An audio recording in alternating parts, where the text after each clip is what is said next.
Welcome everyone to my Allover podcast. This is Jim Sechrist. Tonight I'll be talking to Christopher M Carber, and he's a movie maker. He's made movies such as In a Moment, Steps Forgotten, Fallen Not Broken, It's Comedy, What Happened to Us, and What It Is. And these are some shorts that he's made. And he's also acted in Silence and acted in Confession. So, how are you today, Chris? I'm doing good, Jim. How about yourself? Oh, awesome, awesome. I was wondering, so you made, so how'd you get started uh, That's a into great this question. this business? Right. So initially, it was 2013, and I had been approached by a lot of friends and family, with different projects like theater stuff and little skit stuff I've done when I was younger, and they kept saying you should model, you should act. So what really got me started is when in 2013 I got in with one of those agencies where you have to pay to be seen and interviewed and talk like this, and it was with promises of going to LA and all that. Well, I made a commitment and got more or less rear-ended with that whole process. So it cost me a bunch of money, and I found out that it was a scam completely. So from there, that was my start. And going into 2014, I decided that I wanted to not be that person. I didn't want to help. I didn't want to scam people. I didn't want to do any of that stuff. So what I wanted to do is make my own films. I wanted to start my own business of distribution and filmmaking. So starting in 2014, I didn't. No one knew me in my area. No one knew anything about what I did. So what I did is I put a script together, a very loose script, and took from January of 2014 into November of 2014. And in that time, I wrote, directed, casted everything, start to finish, just myself and a camera, Hmm. and made this mockumentary style film called Life as a Film with Perspective. So after 2014, I had made a film, and I, shot something and called it good. Uh, I decided that going into 2015, I was about to launch into bigger projects. So my real start came from finding out that this industry can be cruel if you don't know what you're doing, and deciding that I bet. time to do it independently. Right. And so, what was your first movie? So my first attempt at a film was Life as a Film in Perspective, and I knew I wanted to do something that I hadn't seen before in a lot of different ways, and I understood I had limitations on budget, again, and no notoriety at the time. So what I did is, like I said, I made a mockumentary kind of film where I took my little handy cam Hmm. and took it on an adventure in a society where I created that homosexuality was the norm compared to heterosexuality, and touched base on a lot of hot button issues because at the Oh, time when I first started, yeah, at the time that I first started, I wanted something to get out there and be present, and I needed something to create a discussion. That's all I wanted, was to create a discussion. okay. So my first film ended up being the first attempt ended up being an hour and 10 minutes long, on the most minimum of budget you possibly could think, with close friends and family. I think even Hmm. Ron Howard said at one point, if you want to be a filmmaker, get a camera, cast your sister, shoot with your mom, and call it good. And now you're a filmmaker. After that, everything's negotiating price. Right. But what I did with that was flop, kind of, more or less. It was something enough to tell people that I did this and get me started with um, more filmmakers, more actors, more writers, and things like that. It wasn't something I would write home to mom about, but at the same time, it was something to get me started so that I could show people that even though I was an independent producer, writer, director, and everything, that I was doing this and I did complete a project, which was able to help me get further. Oh, that's good. I mean, you got to get something out there to be creative, and I'm sure you got a lot of people talking and things like that. Well, it's funny how that happened because when you first start out, you don't know everything you have to do. You don't understand the work that goes into it. You're passionate and you make something happen. So where I lacked in is understanding the marketing and advertising and promoting of all of that. So it didn't create the discussion I really wanted to happen. But what it did was allow me to surround myself with people more intelligent on the subject than I was. And that's a straight from there on. I've only done that. I've made sure that in my area I have the best actor I could find, the best cinematographer, all that, because that project taught me that although I had the passion, I had the idea, and I knew how to get it done, there's still things you have to learn. So surrounding myself by people smarter than me has been like the absolute biggest thing from starting out and that 2014 film. That's good in a way. I mean, because it does help you. I've noticed, if you want to, you know, I'll tell you something. I'll tell you something. Like, when we wanted to have kids, I would watch families, see how they did with their kids, acted with their kids, around their kids. So, Exactly. it's sort of like the same way. You're watching, observing. Hey, I'm not going to do it this way. I'm going to do it this way. This way might be better for me. So that's good. It's good to get started. And did you go to any schooling? Did you have any schooling as far as? That's a great question, actually. So, well, when I did go to school to be a secondary education middle school language arts teacher. That's what I went to school for. Okay. So my passion has always been writing and storytelling, and I really wanted to share that gift with other people.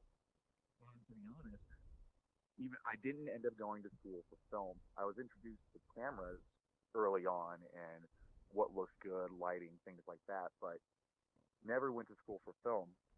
How film actually translates better for me than teaching, though, is because on a set, although I did say I do surround myself with people smarter than me or longer in the industry than me to help me out, there's a lot of times where I'm not surrounded by those people, and I get to share that insight with them and kind of help them get started from mistakes I've done and accomplishments I've made. So, in a way, filmmaking was the culmination of everything I wanted to do. As a little kid, I was writing comic books and graphic novels and things like that, and sharing them with friends at school and family members.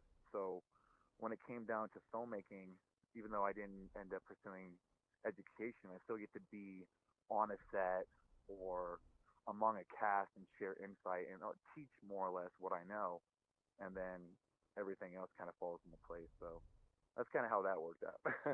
Yeah, that's good. I've talked to several movie makers that didn't Mhm. go to school and they just decided, hey, I'm just going to do this. So yeah, Well, you have to. yeah, and it's great. If you want to, if you want to be the person who, like I said, gets it done. That was a huge thing, just for the fact of being able to present something with something that got done.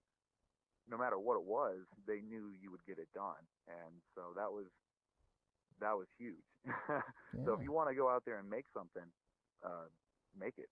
I was just talking to a young man who wants to get into photography the other day, and he asked me, he's like, "What do I have to do?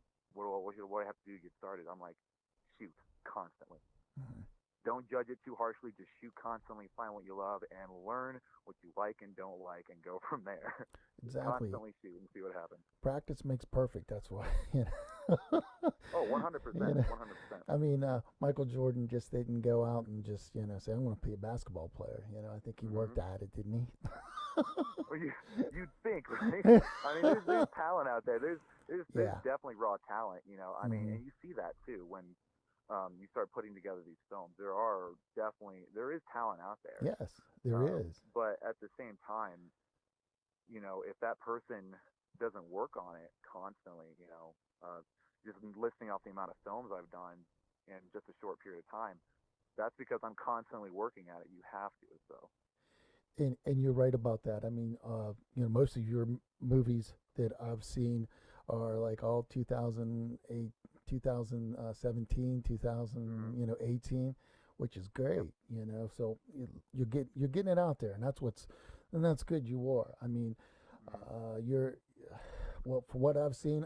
I enjoyed, and so okay. What was your what's like? Who was your inspiration? Like, who was your I always ask who is your favorite filmmaker, director in the industry that you You looked know, up to when you were younger? it's gonna sound funny, because there's a lot of weird connotations to this guy, but Disney, the Okay. Disney movies. It wasn't just because when you're younger and your parents are busy and stuff like that, they want you to go to bed. They put on a movie. Well, for me, filmmaking when I was younger was just it wasn't existent. But watching movies and loving movies, like you get together with mom and dad and watch The Sound of Music. You would get together with your brothers and sisters and watch The Lion King, and Hmm. my one of my mom's favorite movies is Mary Poppins. And so all of a sudden I was surrounded by Disney movies and what that meant to sit around with family and enjoy a movie and be close with friends. And even later on, you go see a movie, as a kid, and you're like, oh my god, you see this movie, and then it create discussion, create friendship. So although there are more options later on. What Disney was putting out there for me was huge because I got to see what a great movie does, not just for the viewer, but also for the people they're around, like friends and Yes. family. Yeah. I mean, yeah. That's a no. That's good. I mean, I've heard a lot of different ones. I always throw that out there just to see, you know, I always like to find out who their inspiration is somehow, just like, Hmm. like it's like asking someone if they're an athlete, who was your favorite athlete growing up, who you Right. like to be, like a lot of people say, oh, John Elway and all these other athletes. So, Hmm. and that's good. I mean, yeah, Disney, man, they, I mean, Walt it's a Disney. lot of, Like I said, there's a lot of negative to that side, and I have to acknowledge that. But at the same time, to be the filmmaker that built such a dynasty. yeah, And I know there's commercial aspects in selling and the business to it. I get that, but I mean, parents are growing up with Disney, taking their kids to Disney movies, and the story of Walt Disney, making Snow White as the first animated film, and everyone's like going bankrupt to make that movie, and hmm, sweating it out with him because it was family run, him and his brother more or less, but yes, and then grew to what it is today. I mean, not only as a filmmaker, but as someone growing their own distribution and production company. I grew up watching the movies, loving them, and seeing what they could do for family, and then later on learned like, wow, maybe that should be a goal. yeah. What that filmmaker, that cartoonist, that artist did to rise up and share creativity, love, creation, family with everyone else. That's I mean, why else? Why I mean not? when you bring up Disney, that's a good question. I mean, like because even I remember I can even remember to this day, and I'm kind of old, but I can remember watching my first movie in a theater, and it was the 101 Dalmatians. So I Right. mean, yeah, I mean that's really good that you Mm-hmm. that Disney it has an influence on people, and there's nothing wrong with that, and Mm-hmm. as much as you want to, I don't know, as far as controversy or whatever, but Mm-hmm. yeah, Disney's cool, man. That's Mm-hmm. awesome. Let's see. There's just so much there. I mean, Yeah, yeah. it's what when a bunch of DreamWorks, Pixar, all that, under Hmm. Disney, Wall Street Journal. I mean, it's an expensive thing, but it started off with bringing people together to watch a movie, Hmm. and creating something that no one believed should be made or could be made or even could be successful. And I think it was the high Snow White was one of the highest grossing films that Oh, year. So, yeah. um, So that's what you but yeah, saw. Was there's that little was things was there. that your first? Was that your first Walt Disney movie? Was Snow White? When I Do you started thinking remember? about Walt Disney movies, my aunt had a book, a cabinet, like an entertainment center, wall to wall Disney. She was the person that had, Mickey and Minnie Mouse themed rooms. It was really Disney.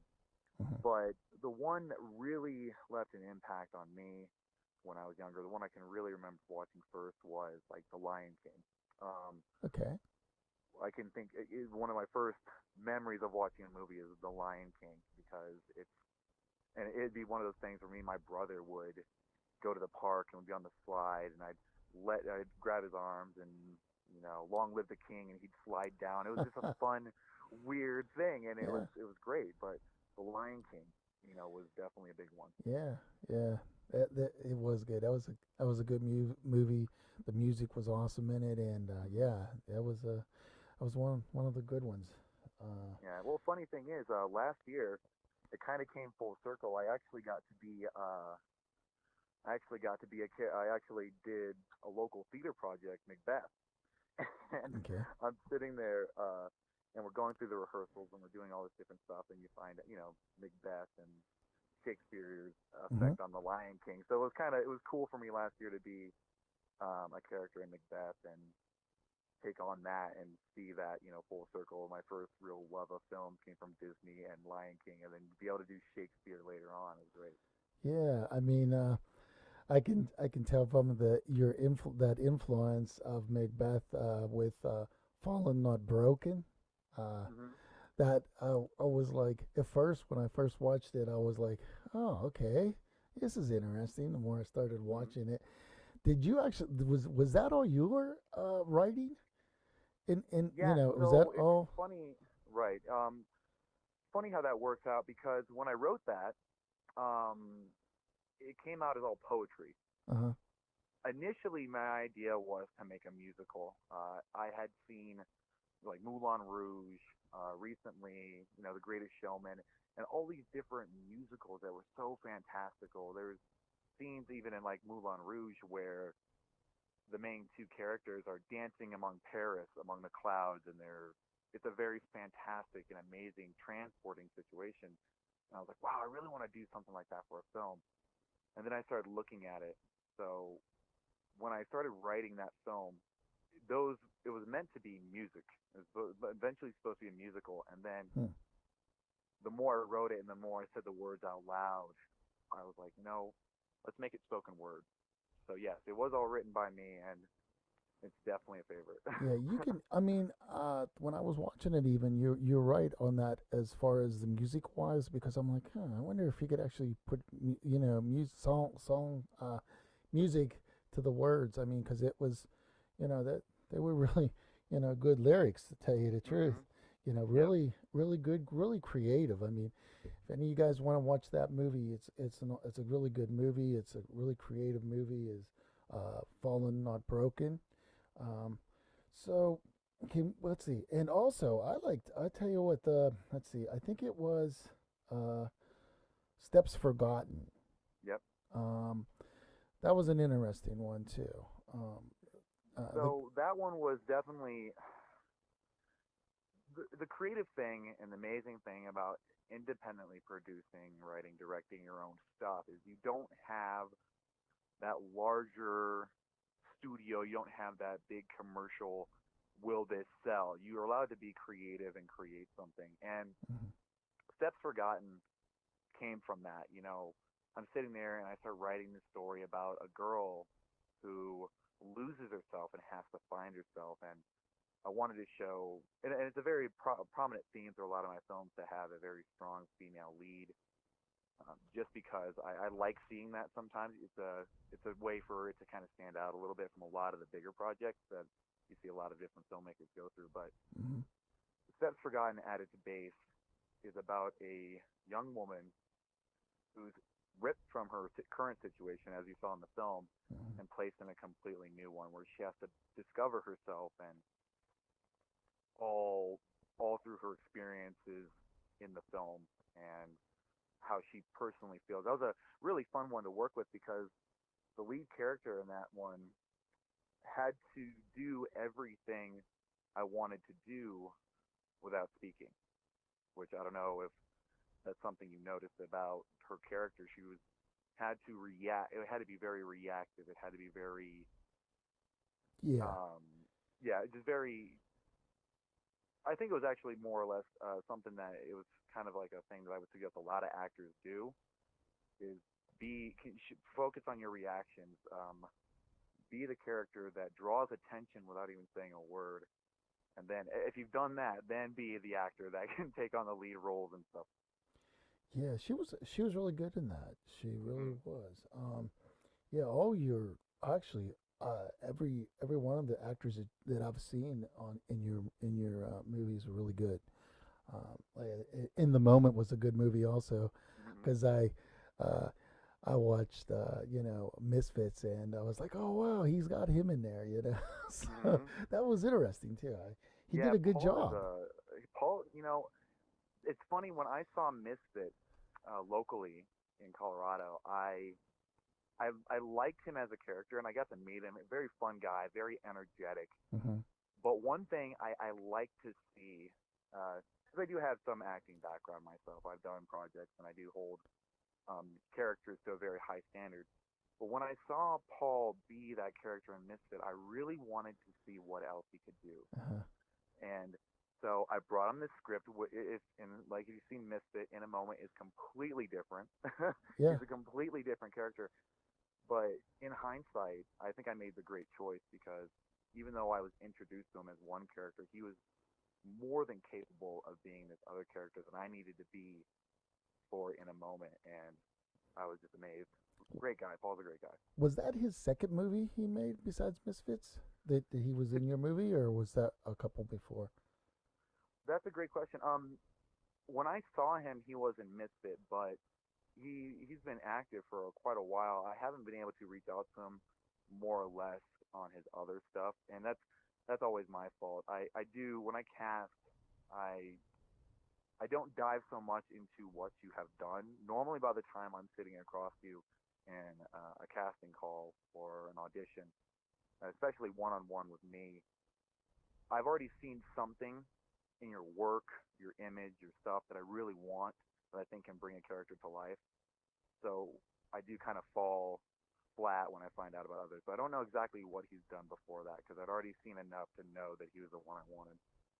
Yeah, because I was just curious because I know I talked to Todd about him because he was in a movie, and I said I said, man, he's really good. He said, well, that's like one of the first movies he did. I Hmm. think he was. I'm hoping that was the one. And Right.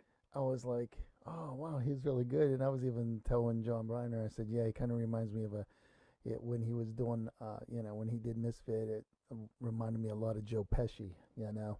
I I can see it. I can see. Well, Yeah. it's when you find a great actor like Paul or others, you see something of a great actor in them. Hmm. Like you saw Joe Pesci, I saw my character, but it's interesting, and that's a big thing about independent films in general is finding the right cast. People are really quick when it comes to independent films to pick out those little errors and things like that. So bare minimum, you have to have a strong cast that can deliver, and Right. I was lucky enough to have him. Yeah. Yeah, he was really good at that. Um, which would you say? I mean, because I know you've made several movies. Which would you say was like one of the, let's just say, one of your favorites so far?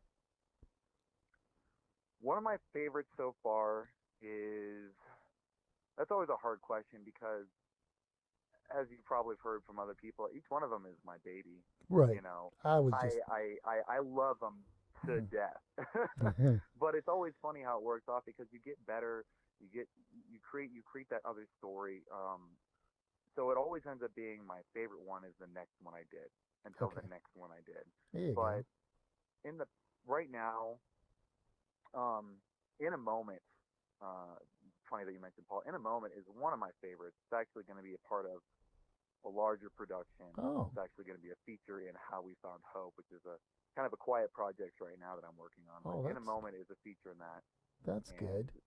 right, it's so funny when you watch that movie and it's held by a silent character and Yeah. it draws your attention and it has the focus. Everything about that movie to me was exactly what I wanted, Hmm. and it had that emotional effect because when I saw another thing that makes In a Moment my favorite is not just the people I worked with, the script, but it was also when I saw that premiere, there were couple different people in the audience that approached me in tears saying, wow, that I felt something with that. That really got me. And that compounded with everything else made it one of my favorites because it got the audience engaged, Yeah. created that reaction and an emotional connection.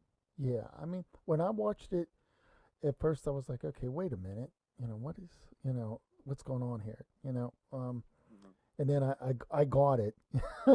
Didn't take Right, much, but still, I after working 10 hours, I was actually watching that today, and so, but still, I got it. But it was good. right. It really was. I was like, that's interesting, and you know what? It's good that you're gonna do a little bit more on that subject Hmm. because uh, it'd be nice to see how things worked out or how would it be? Let's just say, would the movie that you're doing within a moment? Would it be something like a backstory or something like that That's going a great forward with question. that? So, How We Found Hope combines a couple of short films, What Happened to Us in a Moment, and another one that is still in pre-production. Keeping quiet on that, but What Happened to Us combines the films, and what it does is it introduces more to those stories because when you make a short film, the thing you lose, I think, is the period of character development, the stuff that people I think want to know about. If you're engaged in a movie, you want to know a little bit more about the character. You want to know a little more about the setting. You want to know a little bit more because you're almost transported to that world every time you sit in front of a movie. So How We Found Hope is actually going to add more to the story for each of those films Okay. featured in it. Um, in a way, to me, uh, is going to bring a more positive light to it, or at least some kind of satisfaction of knowing a little bit more. Can I tell you something? And this is just it'll probably make you laugh, but when I saw Okay. him at first, and his mom was talking, I'm like, what did he do? Did he kill her? Is this what? You know what? Because I'm thinking Misfit, and but it was Right. so funny. I was just for a minute. I'm like, I wonder what he did. Why is he there? Did he actually kill his mom? Did he? Hmm. But it's Yeah. not the case. I know that, but it was just No, no. funny at first. It came to my mind when I saw him. I'm like, I wonder what he, But I know you want something different out of him in this, and he really did a good job in it. Right. You He did. know. And it's funny how you mentioned that because I recently took on the role of Rick in Casablanca for a radio play. Hmm. And when I was diving into, Humphrey Bogart, Yeah. you know, you I started doing so much research on Casablanca and Humphrey Bogart, and he was always the guy. He was hired on a Warner Brothers and all that, and he was always the guy killed off. He was the bad guy. He was the villain. He was the red shirt, more or less, in a lot of movies. Uh huh. So I wonder when he was first introduced in Casablanca, if there's a couple people out there going like, "Oh, great, I bet he's gonna die. I bet he's the villain." He ends up being the romantic lead and Right. skyrockets his career. Yeah. Yeah. Exactly. And it's true. We were talking. I was even talking to Will Gary, and he was telling Hmm. me that he gets typecast a lot as a bad guy or a mafia or whatever. Right. And I told him, I said, well, that picture of you that Todd got with Misfits too. I said I knew you were the bad guy. I was like that picture said it all, man. Right. Well, and it's funny too. I don't know if you've seen some of the acting stuff I've done with like Todd Braley. But No, I like I said, I didn't get a chance to watch Silence yet. I know Silence is going to be out sometime at the end of the month or so. right. Is that what? I'm just one on that one. On that one, I was just an actor, so I don't know anything about the business side of it, unfortunately. It's kind of Okay. nice every once in a while to do that, but it's interesting how in a lot of the acting stuff I've done, I haven't really been typecast myself, but I do have a lot of tattoos, and so I think as advice to any actor who's watching this or hearing this today, uh, when you're worried about being typecast, you know, don't be afraid to just be completely different. Don't be afraid to jump in a role that's completely the opposite to you because like you said with Paul, when you saw him in my film at first you're like, "Oh, did he kill?" Because he was in more of a horror slasher film. Yes. But when he was able to jump into my film and be that that's when the next person can say, oh, wow, he can be other people. So for any actor or Yes. anyone listening to this, if you want to fight typecasting, you're going to have to start throwing yourself out there into anything other than that character just to try it out. You might end up finding out you like being the villain, you know? Yeah. Yeah. I know I probably would. I don't know why. But You just get this freedom to do everything that yeah. not normally. Like, the villain gets to blow through stop signs. The villain Right. gets to actually hit the guy in the face who was talking too loud. So Yeah. But did you so how did you like did how was did you enjoy doing Silence though, since you weren't really typecast? Did you enjoy that movie being uh, made?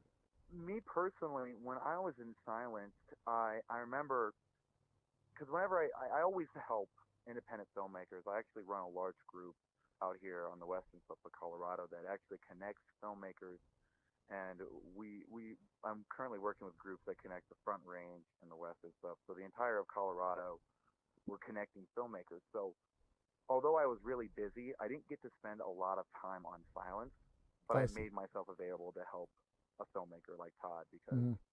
you kind of have to. You find out in these small groups that when it's tight, it can be really tight. So you might be the actor on one situation, the camera guy on the other one, and doing sound in the F.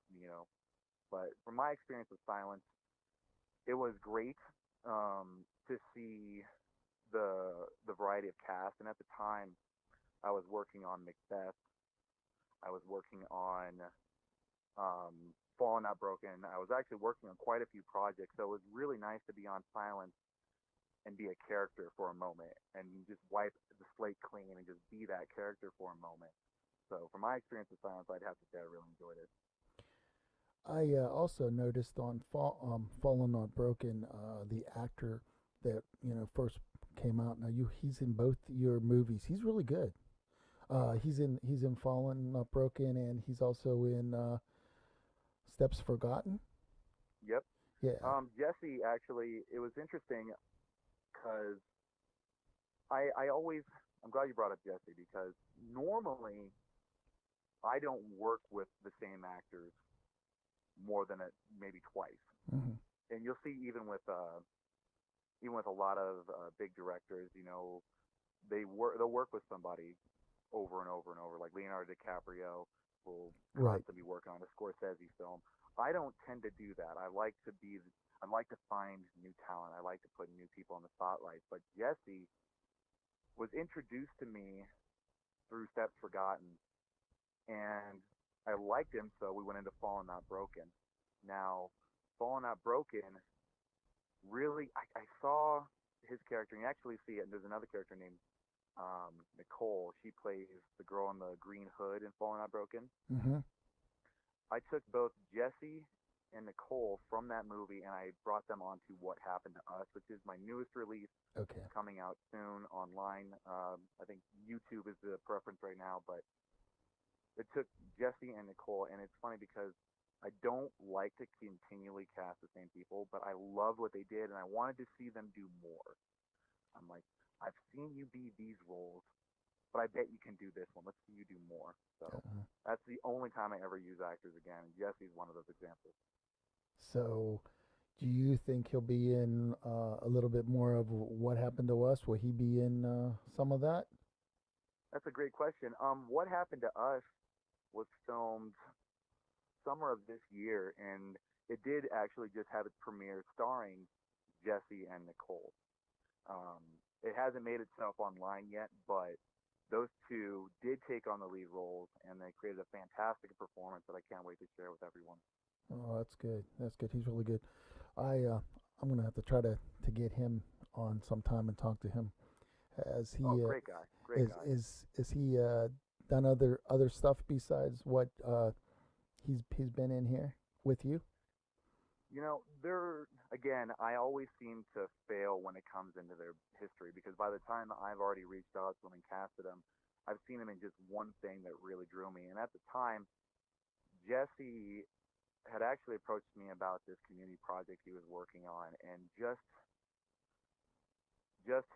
passion. I just saw passion in him. I just saw belief in the art and passion, and he had mentioned doing some things when he was younger, like theater, and he's an amazing dancer as well. So I was like, okay, well, you're kind of the triple threat right now, other than the fact you can't sing.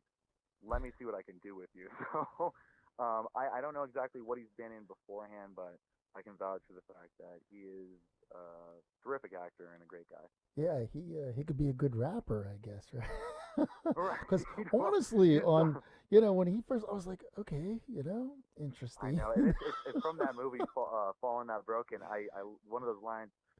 I don't need a clock's ticks talks to determine the value in a second, the value in a memory, regardless of reckoning time's up. And I, I can quote most of that movie actually by now. I love it too much. But he did it. He did it Uh-huh. really well.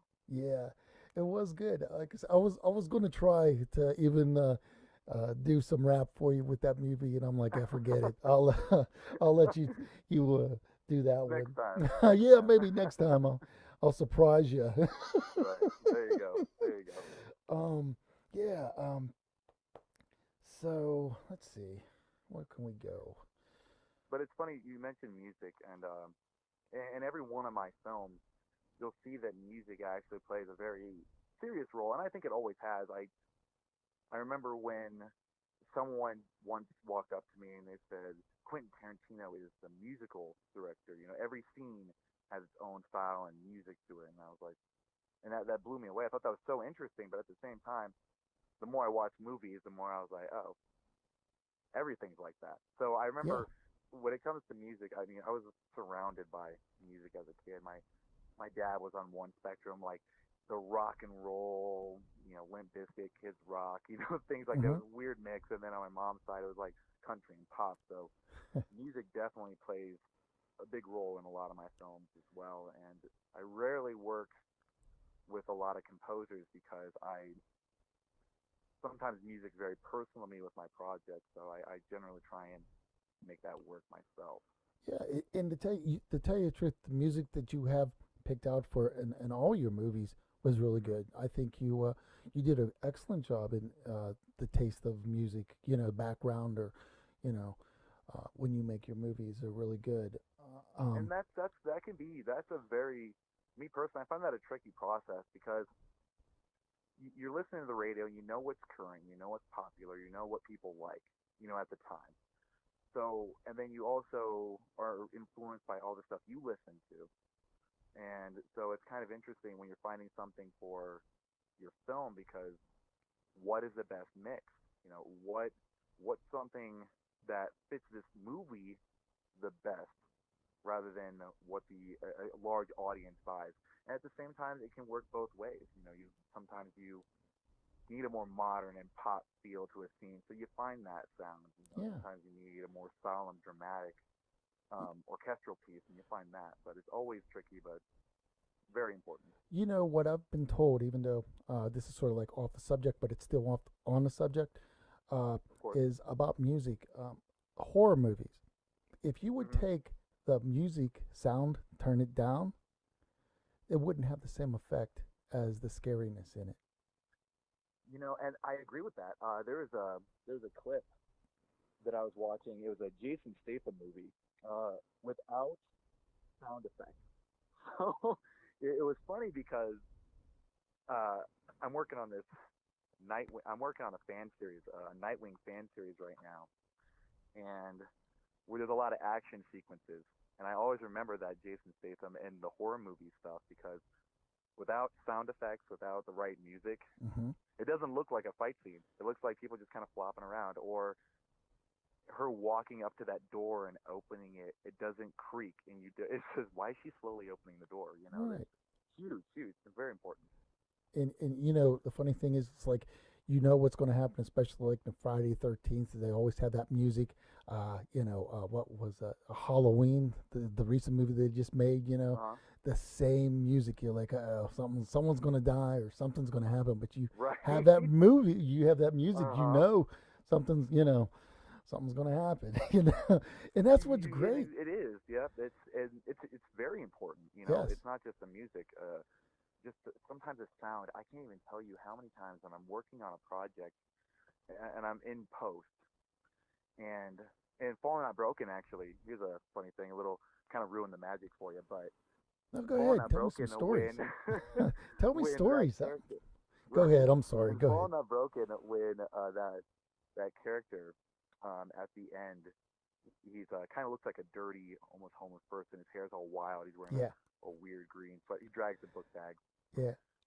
I remember in post when I was going through his scene, he hits the fence, right? Yeah. Yeah, he And does. I spent so much time trying to make that sound work because everything you know in movies is silent and then added in, Right. you know? So every time he hit that fence, I think I went through 20 different audio files that I had myself, either from making it from a fence to purchasing and hitting that fence, and I couldn't find the right one. Finally, I went with the one that you hear in the movie, which I think worked really well, but it's interesting when you start thinking about how much of an effect that has on the project because if you hit the fence and it doesn't make a noise, you could say, oh, it's a movie, but if you hit the fence and it makes that noise, it makes it real, and that kind of engages an audience more. Yeah. Yeah. And I was surprised on how some of the things that they use uh, in sound. It's really interesting. The things that they used. You're like, wow, really? That's what they used? For Yeah, certain. it's look when you get a chance, look into some of these, like, you jump on YouTube and see some of these folly artists. you know Hmm. I can't even tell you how many times in a project that gets a little, more violent, and again, ruining the magic a little bit, but a headshot is actually squashing a watermelon. Oh You yeah. know, Yeah. you hear this like, and I'm like, wow, wow. And you see people, especially in this movie, The Last Room I did, where this guy takes out a bunch of possessed hordes and he's shooting, he's firing at them, and all those sounds that you hear, you see the people in the audience like, oh, and then you're sitting with your friends and they're like, oh man, that was gruesome. Like, do they even know that was just me smashing fruits and vegetables? No. But it's neat. Oh, it's neat how that Yeah, it you is. can get that effect. It's really Hmm. interesting. Oh yeah, oh yeah. Or there's been times where I've used like sticks, and you break sticks, and that's your broken bones. Yeah. Like, Yeah. That's so it's cool. fun. Yeah. Hmm. Okay. So I want to ask, what kind of uh, what kind of movies do you really like to do, or would you like to step out of the movies that you do? Would you rather do like what? Okay, what kind of style do you really like as far as movies making? Like there's horror and there's slasher movies and stuff. Mm. What kind do you like making? For me, I really do like a human element. I really do like your serious dramas, and it's funny because I when I first started, I didn't want to classify any specific genre. I'm like, I just make movies. You know, Hmm. I've done horror stuff. I actually have a new horror piece coming up. It's a psychological thriller called Edward. I've just finished casting, and that one's more of a psychological horror where it's a human element. It's not a monster. It's a Okay. person. I like those movies, but when it comes down to what I personally like, um, if it has an element of the supernatural, that's great. But really, dramas, something that people can relate to, especially like in a moment. There's that moment, you're watching the movie and it becomes real. There's a lot of people Yeah. that I talk to about that movie that have had certain, like way situations like that happen where they have lost a loved one, Right. and to me that makes a good movie. I like when it's It does. real. Yeah. Hmm. I just I always hate. I try not to cry, in some movies, and I'm like, I just had something in my eye. Yeah. Well, and that's, to me, I'm not looking. I don't want someone to cry. I don't purposely make a movie like this is going to be the one that makes them cry. But if someone does, then I know I did my job right. I know Yeah, I put the stories out there that exactly. Yeah, connected with them. If you're not really, I love making movies for myself. That's why I do it. But I do want to connect to my audience. I do want them to feel like they're at least in that world. I think I mentioned earlier. You're not going to a movie to just see the movie. You're going to visit that world, and that'd be something to me. If you cry, or if you leave mad, something, I'm okay with that. So again, that's where my love of the real stuff comes in because those are the ones that get the reactions from me. Yeah, that's true.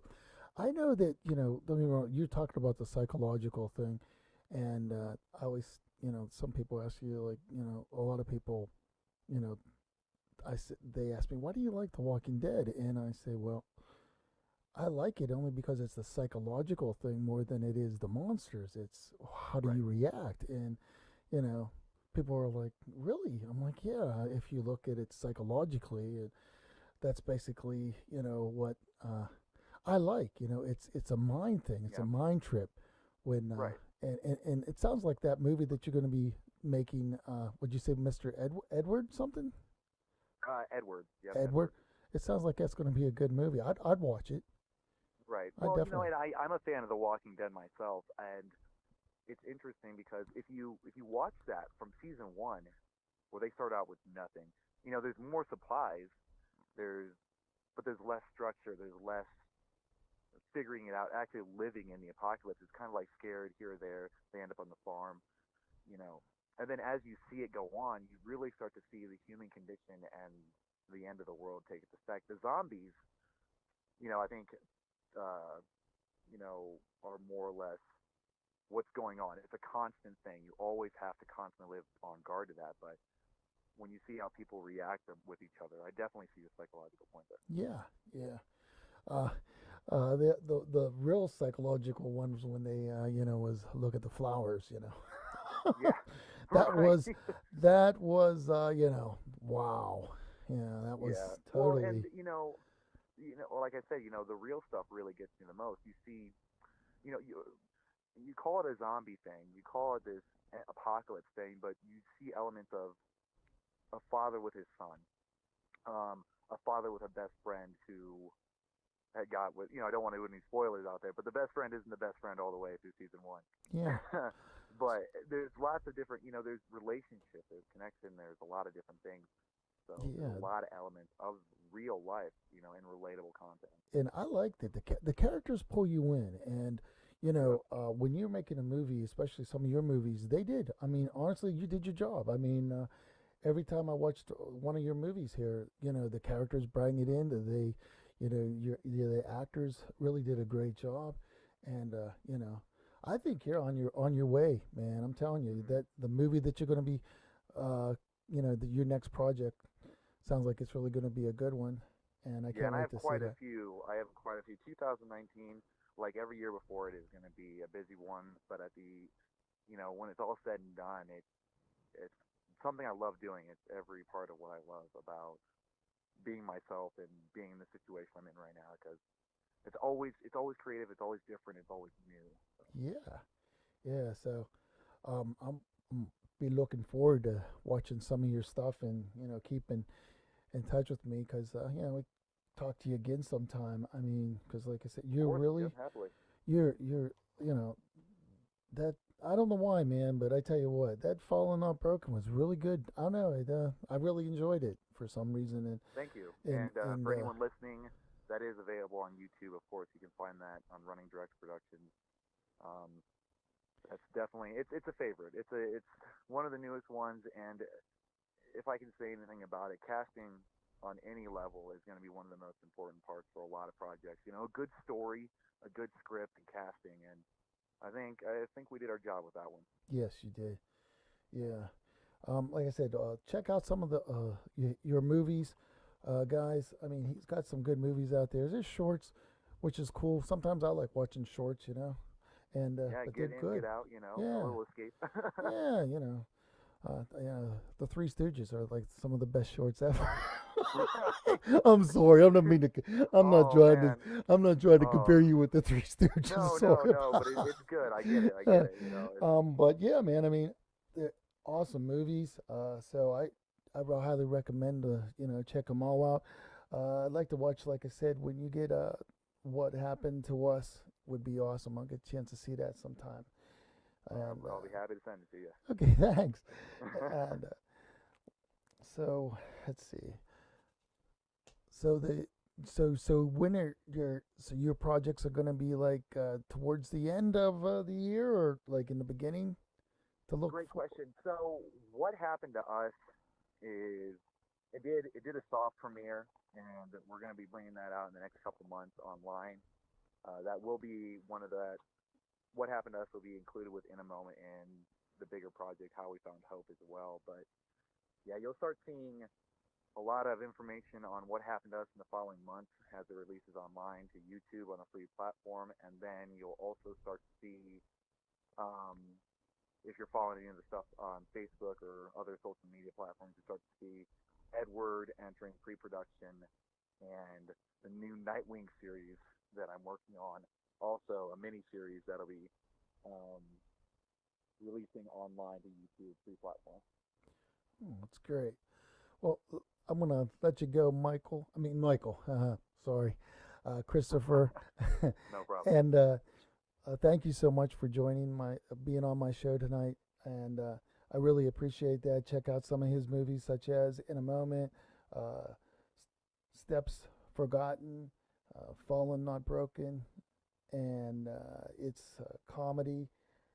What Happened to Us will be coming out and real soon, and what it is. And he also appeared in Silence as acting and Confession. So thank you so much, Christopher, for coming on, and best of luck to you in the future. And look forward to seeing you in a lot more of your movies, and the best of luck to you in 2019. Thank you, Jim. You too. All right.